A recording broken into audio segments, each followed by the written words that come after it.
Welcome. So glad you tuned in to Leap of Faith as we explore Altos.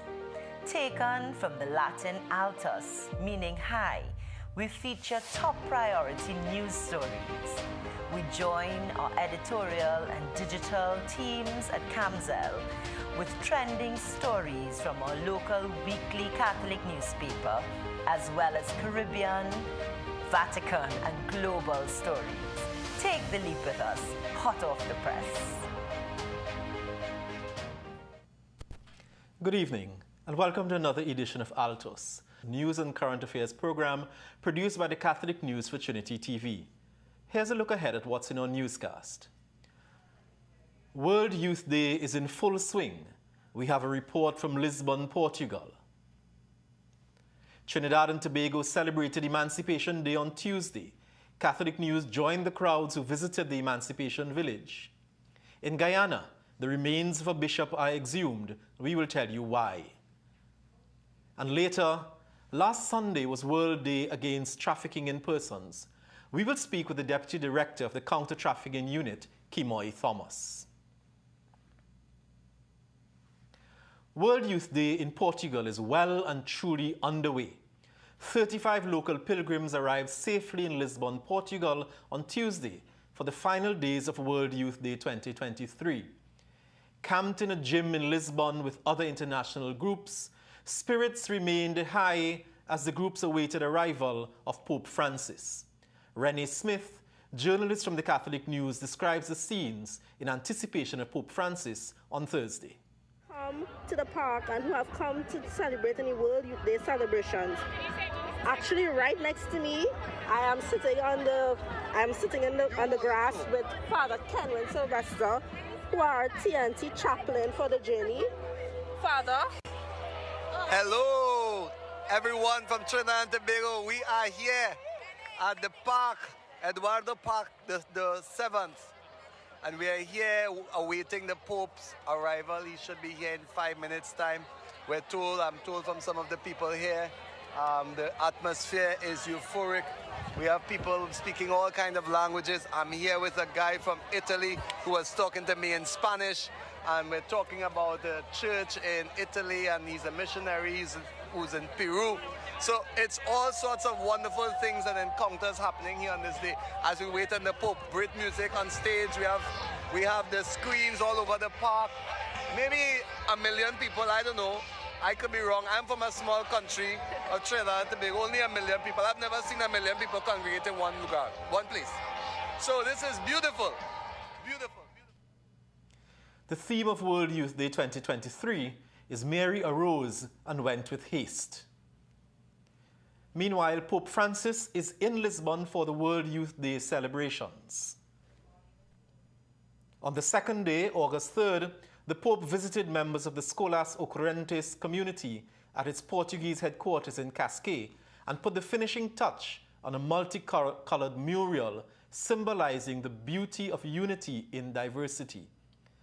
The worldwide Scholas movement for education was founded in 2013 and is inspired by Pope Francis's call for the transformation of global education in the spirit of encounter and inclusion. Pope Francis listened to the testimonies of 3 young students of different confessions, an evangelist, a Catholic, and a Muslim, and responded to each of them. The Holy Father encouraged them on their shared journey in a broken world and directed them to continue in their effort to help create a world where fraternity and care for each other will bring harmony. He invited those present never to be afraid of getting their hands dirty and to always be there for those in need. At this time of year, the Queen's Park Savannah comes alive with the vibrancy of the Lidge Yasu Omawale village, commonly known as the Emancipation Village. While the village showcases the food, culture, and history of the African continent, one observation was that the village has also become a place that highlights products made right here in Trinidad and Tobago. Catholic News reporter Chanel Bethel Peters has more.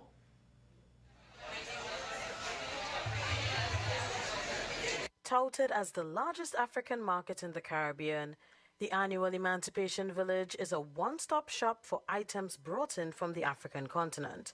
However, Present at the market is also a community of businesses with locally made goods which, according to some, should have a place at the village and other spaces since they play a crucial part in our economy. Villages, it's very important to support local or to even have a space that they have, that space that they are able to then ply their trade then. It is a part of the economy, the small business, the small man is a part of the large part of the economy that I don't think we realize. And it's also to show the support that we have the quality that is needed in Trinidad. We have the items here. While those participating as vendors showed up in their numbers, this year's village, which is in its second iteration since the pandemic, has seen an unfortunate reduction in foot traffic from previous years. Pre-COVID, it was a buzz. It was like a really awesome environment. You know, people come in, they're dressing in their African way. It's the same thing post-COVID, but I think it's a little less. Yeah, in terms of the foot traffic, it's a little less. When asked what could be done to bring more patrons to the village, these were suggestions given. I think the lead up to the village, I guess, you know, with some shows, some educational series, stuff like that. Better advertising, start earlier and let people know exactly what's going on through the entire period. So definitely word of mouth. I think that if everybody shares about the Emancipation Village, it could reach extremely far. I'm Chanel Bethel Peters, reporting for Catholic News, Altos. 2 events to assist persons with disabilities and their families were hosted by Bethesda for Persons with Disabilities, a Catholic-inspired community dedicated to assisting persons with disabilities. The first was a stakeholder fair and fun day at Holy Faith Convent, Couva, on July 29th. From July 31st to August 4th, a respite camp for persons with disabilities ages 5 to 18 was held at the same venue. This year is the second year for both events. The stakeholder event was an opportunity for the public to learn about various disabilities and the support given by non-governmental organizations such as We Care Deaf Support Network, the Down Syndrome Family Network, and PAVI, Persons Associated with Physical Impairment. The respite camp hosted 35 persons with disabilities and 5 siblings. Taking the children through various activities with 10 special education teachers, a musical therapist, and auxiliary staff. The objective of the respite camp is to provide temporary care of persons with disabilities so that their caregivers and families can get the opportunity to relax and recharge. Each day began with the group circle, music and dancing. Then campers went into daily activities, jewelry making and cookie decorating, which took place on Emancipation Day. 40 students, mainly from Holy Faith Convent, Couva, and Presentation College, Chaguanas, assisted as volunteers. Staying with camps, restore, re-image, and celebrate youth is this year's theme for a teen camp hosted by the Companions of Transfigured Christ community.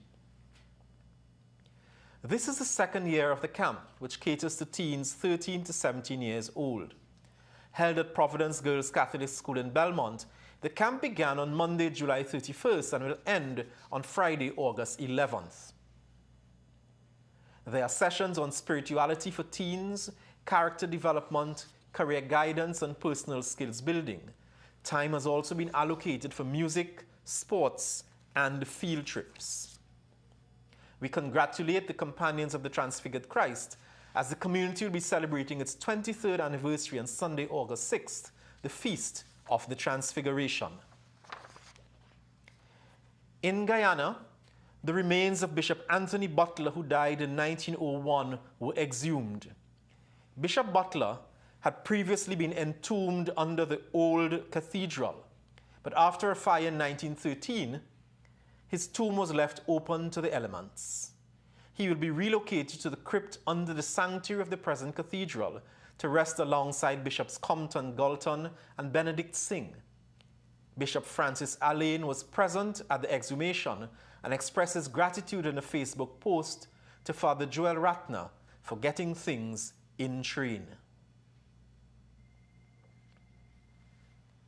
Carnival or any human celebration should not be used as an excuse for any form of licentiousness.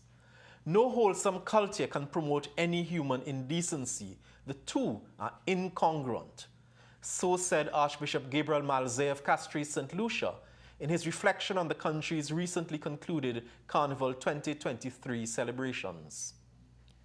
The Archbishop invited all stakeholders to a national discussion on the way forward for St. Lucia Carnival. He believed that only in such a forum can St. Lucians forge the answer to the questions.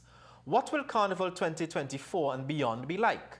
Will St. Lucians continue to be copycats on the road to further moral and cultural decadence? Or are they going to set different standards for a morally and spiritually healthy nation? Archbishop Malzay said the television coverage of activities on the Tuesday made him both sad and appalled by what the ladies had reduced themselves to. The Archbishop reminded whatever is dishonorable in the sanctuary is also dishonorable in the public sphere. He called on St. Lucians to be concerned about what they present to the youth. Any lack of moral checks and balances on the level of family, church, or nation spells doom, said the Archbishop. When we come back after this break, we speak with the Deputy Director of the Counter-Trafficking Unit, Kimoy Thomas, on human trafficking in Trinidad and Tobago. That and more when we return. As we take a short break, check out this trivia question.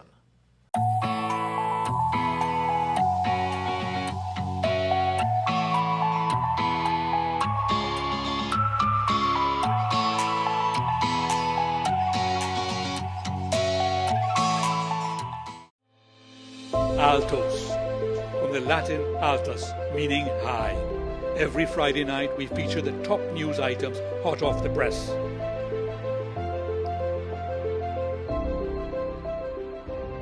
We are taking a leap of faith on Trinity TV. Jump in with us for this new and exciting experience.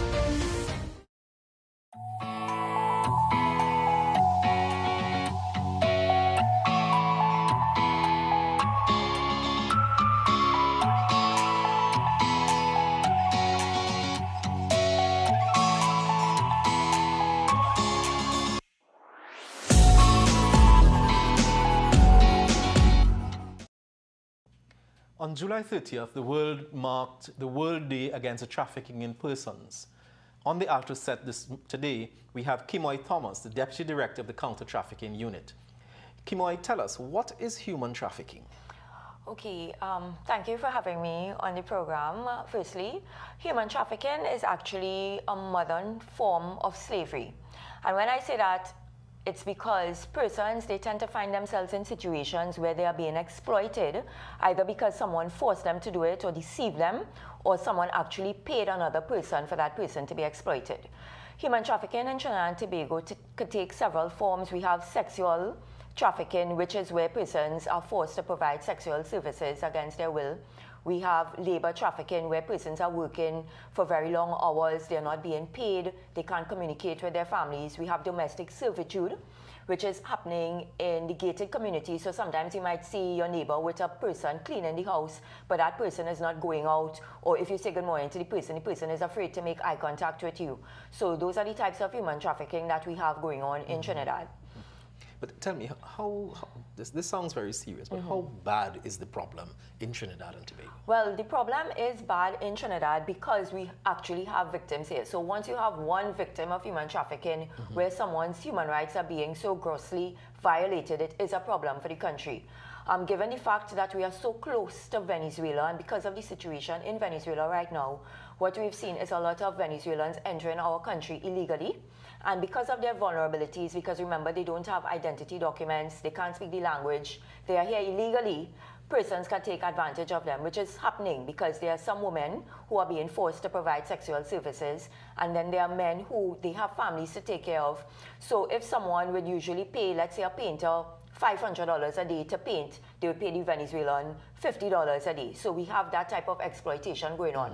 And what's more is that a lot of our young persons, Trinidad and Tobago citizens, they spend so much time on social media and they're engaging with persons that they don't even know. So for example, sometimes I go to schools, primary and secondary schools, and the children admit to speaking to persons that they don't know, and sometimes they say these persons ask them to send them nude pictures or ask them a lot of questions about are you home alone, you know, where are your parents? So all of these things are contributing to human trafficking and making it a problem in Trinidad. But as a community then, what are the signs we should be looking out for? You mentioned, for instance, someone working in somebody else's property, but not willing to make eye contact. Correct. What are the other signs we could look for that would scream human trafficking? Human trafficking. Right. So, well, in case of sex trafficking, what you could look for is sometimes you see the women, they tend to live in a very small apartment together. So you might see 10 to 15 women in one bedroom apartment. You would notice that it's only a particular car taking them out. They're not free to go out. Sometimes the situation is so bad there might be a padlock on the gate and only one person could open it. They tend to be very fearful of law enforcement. So if you are in the presence of a police officer or an immigration officer, you'd notice they divert or go a different direction. With regard to the labor exploitation with the men, they tend to live where they are working. So if you go to, like, let's say a grocery or a hardware store, you might notice there are persons living on the compound as well. So those are signs as well of very young children working in restaurants and groceries, because children under the age of 16 are not supposed to be working in Trinidad and Tobago, and that is something that we are seeing as well with both local children and migrants. So recently, for instance, I had the experience of driving by the UE, the traffic lights by UE, and I saw two young guys, clearly underage, minors, and they were wiping, you know, people's windshields. Would that be a form of, or could that be a form of exploitation of human trafficking? Yes, it could amount to child labor as opposed to human trafficking. So it's two different crimes. Yeah, child labor is where a child is working under the age of 16, so they're not being allowed to attend school, they don't have any recreation and things like that. But it turns into human trafficking where the child's life is at risk. So for example, children who might be working in the mines or in a lab or among toxic substances, that is where the human trafficking element will come into play. This is a Catholic program. This is Altos, is Catholic News. What role can the Catholic Church play? What role, to the best of your knowledge, is the Catholic Church in Trinidad and Tobago playing as a foil against human trafficking? Well, definitely the Catholic Church has to continue supporting the vulnerable communities, and by vulnerable I mean not just the migrants but also our locals as well, who may be unemployed or victims of domestic violence. So just that support by having food drives, clothing drives, these things would help persons to be less vulnerable to be exploited. Because remember, when persons don't have food and they have their children and they see their children wanting food, they'll be willing to do any and everything. Easy trigger. Right? Another thing the Catholic Church and NGOs could do is also partner with, like, the CTU, so we could reach out to the migrant community to sensitize them on human trafficking, on how to protect themselves, how to know who's a potential trafficker so that they'd avoid such persons. They also have to have sessions with men, because, you know, the demand for sex in Trinidad is relatively high. So by sensitizing men to the dangers of paying for sex and the impact that it could have on these women is something also that the Catholic Church could get involved in. And also having activities for young persons as well to keep them out of vulnerable situations, because young persons, when they don't have anything to do on the afternoons, on the weekends, that is when they tend to get themselves into trouble. The devil always finds work for idle hands. Exactly. So that is where the Catholic Church can assist. Now, Kimoy, you mentioned Venezuelans. Venezuelans in Trinidad and Tobago the only ones being trafficked? No, they are the largest group of persons being trafficked at this point in time because of the proximity. But we also have victims from India, we have from Guyana as well as Kenya. But those, you tend to find them being more victims of labor trafficking. Labor trafficking, because very often you go to some of the establishments and you hear persons with Caribbean accents, Jamaicans, for instance, working as security officers in various places. So with regard to those persons now, we've had no reports to date of them being victims, and that is why sensitization and even taking part in programs like this is so important to get the word out there. So sometimes somebody might be watching the program and say, but wait, I know somebody who is, you know, facing a situation like that, they're not being paid, or they're being beaten or threatened if it is they refuse to work. So maybe let me contact the CTU or make a report to the police station. And now that Venezuelans can, in fact, access Trinidad and Tobago legally, they can be granted a visa to come to Trinidad. Right. Is the problem as bad today as it was, let's say, 2 years, 3 years ago when this was not possible? Right. So at present, we don't have the necessary reports or statistics to be able to do a proper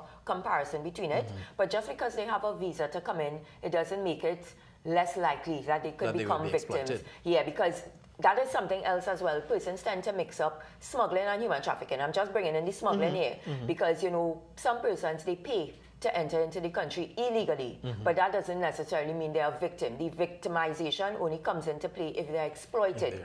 Similarly, if someone enters into the country legally but with a visa, it doesn't mean that they won't be exploited because, for example, a family member might say, okay, come and stay with me for 3 months, you know, and you could work and go back with money. And when they come here, they find themselves working and not being paid or being forced to provide sexual services. Yeah. Tell me something, which of these 3 challenges, prevention, protection, or prosecution, which of those 3 challenges is proving the most difficult for the CTU and why? Okay, well, the CTU, we as a unit have been working assiduously with all 3, the prevention, protection, and prosecution. But to date, the most challenging one would definitely be prosecution because, you know, to date we have had no convictions. But we are taking a lot of steps to fix that. So, for example, we've been initiating joint training between the police, the judiciary, as well as the state prosecutors. You know, we are reviewing the Trafficking in Persons Act to make some of the offences hybrid. And also with the recent passage of the Administration of Justice Indictable Proceedings Act, that is expected to fast-track some of the human trafficking cases as well. So we're on the right path to getting successful prosecutions. Ms. Thomas, I want to thank you so very much for joining us on Altos. It's been a pleasure chatting with you, and I'm sure over the as the months and years roll by, we will be hearing more from the counter-trafficking unit. Thank you so much for having me. Yes, you're very welcome.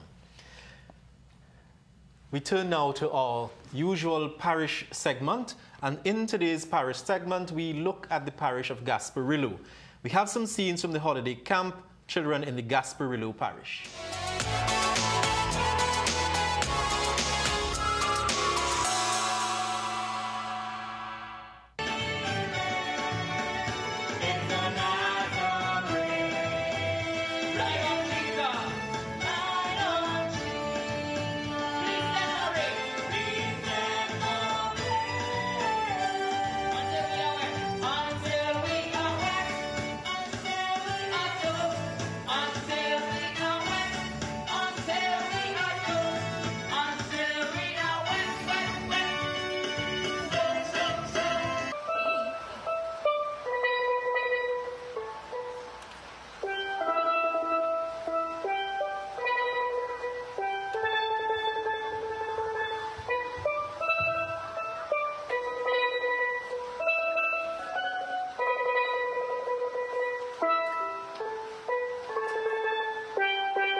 As we bring today's program to a close, we turn now to the Catholic News.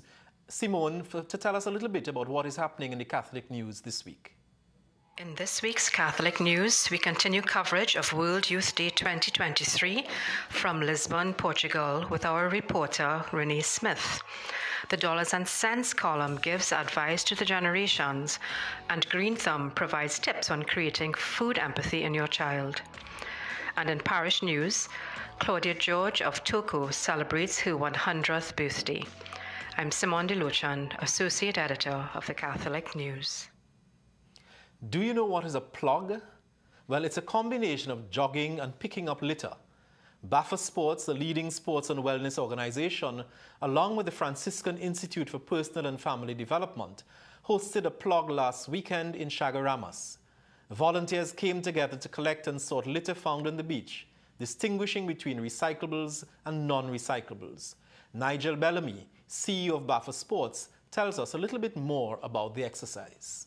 We've been very lucky to have a good turnout. A lot of people came to help us and support us. We're doing this in collaboration with the St. Franciscan Institute, BAFA Sports. We have Anna here with us.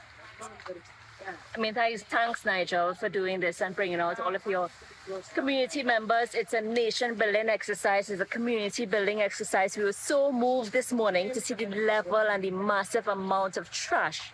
As you can see at the background, we found a lot of plastics, a lot of food containers, and much more. And, you know, this is a beautiful beach. It's a really encouragement to reduce your plastic pollution, to take your trash when you come to the beach and these beautiful sites away and not leave it here. And to continue these efforts, especially with buffer sports, we want to encourage people to come out to more things like this, to take care of the environment, to take care of yourself, your family, and everything God has created for us. 40 bags of litter were collected on that day. The beach plug was supported by the Shagaramas Development Authority, Bliss Safety Store, Thermoplast Limited, and iCare. Well, that brings us to the end of this week's edition of Altos, the Catholic News Program for Trinity TV. This is Neil Parsonal signing off, saying, remember, God loves you, and so do we.